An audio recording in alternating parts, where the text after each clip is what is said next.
Cassie J. Sneider. Cassie J. Sneider. Keep going. Hey guys. I like to feel like Henry Rollins, so I'm going to hold the microphone, if that's okay. This story's called Dear Toyota, and it's part of something way bigger. So, the sun beat down. Laura and I drank coffee until our hands buzzed like insects. Jessica was tuning the low E on her guitar, sitting Indian style outside of Cafe Mundi. Our days were usually like this, leisurely, caffeinated. I could not find a real job, so I worked odd jobs from Craigslist and tutored little kids. Austin had been pretty good to me as far as leisure time went, but I had to learn to hustle to pay bills. My time there made me the iceberg slim of strange temporary employment, and I found myself pimping the internet every day for where my next cup of coffee was going to come from. In my spare time, which I had a lot of, I was working on a second comic book. It was coming along slowly, but in the sweltering Texas heat, nothing seemed urgent. Jessica and Laura were dancers at the Yellow Rose, the Rolls Royce of gentlemen's clubs. When I first moved to Austin, I had gotten a cocktail waitress job at the O Cabaret, which was, comparatively speaking, the Ford Pinto of nightly adult entertainment. It was right off of the interstate, a real trucker's paradise, but there was a little too much grabby for the money I was making, and I quickly learned that men at a strip club do not want to waste their money on the waitress, especially one who is not interested in sitting in their lap, petting their comb-over, or complimenting their eyes, which under the black lighting and sexy neon of the club make everyone look like night shot footage of naked mole rats on the National Geographic Channel.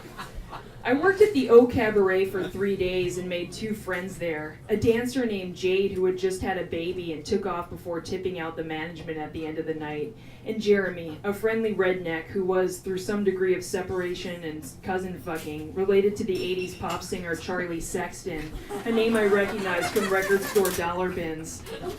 The only money I made in my time there came from a 30-something couple who expressed a desire to have sex with me in their pickup truck on my first night, and on the second day, when Jade swindled some old men into tipping big. But by the third day, it seemed the well of luck had run dry. Can I get you a drink? Even before I opened my mouth, I knew something was wrong with him. That funny spidey sense that goes along with a career of bad dates and weird jobs was going haywire. Bud Ice, he said, in 2 short, monosyllabic bursts, not bothering to look away from the stage where Miss Tiffany had backed her ass up to the crotch of a guy who had spilled beer in my shoe. Great. I brought back the bottle and he handed me $3. I was surprised by the $1 tip, gave an awkward smile, and he grabbed me by the wrist. He looked directly into my eyes. He was stocky, mid-50s, built like a human bulldog. His hat said Semper Fi, and he wore a blue Quicksilver t-shirt. His ensemble seemed like something thrown together the day after a wife runs out on you for good, though I doubted he had ever been married. One of his hands, the one that wasn't grabbing me, was curled into a gnarled claw at the end of an arm that was half the size of the other. His fluorescent mole rat eyes looked straight into mine as he spoke. "Do you know AC/DC?" he said, enunciating like a white tourist asking for directions to El Baño. He was touching me, a firm grip in that good arm, and I had no patience left. "Of course I know AC/DC. Fuck, man." Once a record store clerk, always a record store clerk. He fumbled in his pants and pulled out his wallet and slapped another $1 in my hand. Then he turned his attention back to Miss Tiffany, and the moment of lucidity was gone. Jade was sitting at the bar, picking at a bowl of fried okra. "Motherfucker looks like a freak." He actually gave me a tip. I held out the $1, crumbled and leprous. "Work it! What you waiting for?" I looked back at Semper Fi. His eyes were glued to the stage. The idea of working it was almost out of my grasp. I'm usually about as sexy as a kid in a bowl cut learning about electricity on Mr. Wizard. Though I would like to think I possess a certain je ne sais quoi that has enabled me to maintain some degree of sexual activity throughout my adult life. Working it seemed like it took effort, something I did not then have the patience to output to the universe.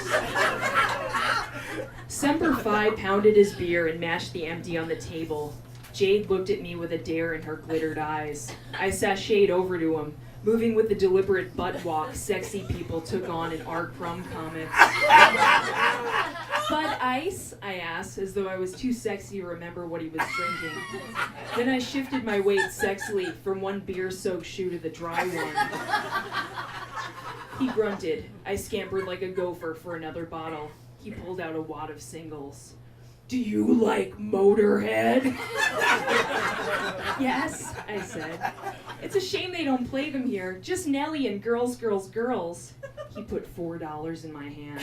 And don't forget the Joker, I said, and he gave me another single. Do you like Thin Lizzy?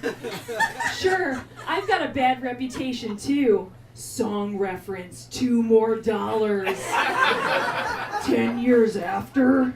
I nodded. Another $1. The strobe lights played off the disco ball center stage. I pulled up a chair and sat backwards, like a character in a seedier Welcome Back Kotter. I named lead singers, Billboard hits, and talked about Traffic, Cream, The Faces. My love affair with Dad Rock got me $46 that night. And they told me I was the only person in the history of the O Cabaret to shake the hand of the manager on duty and say, I'm just not cut out for this sort of thing. The manager, whose name has long since been wiped from the permanence of my memory, had a shaved head and no neck. He looked like a white manatee in a blazer, producing a puzzled look on his naked, shining forehead. I put down my tray of empty Bud Ice bottles, untied my apron, and walked out the door.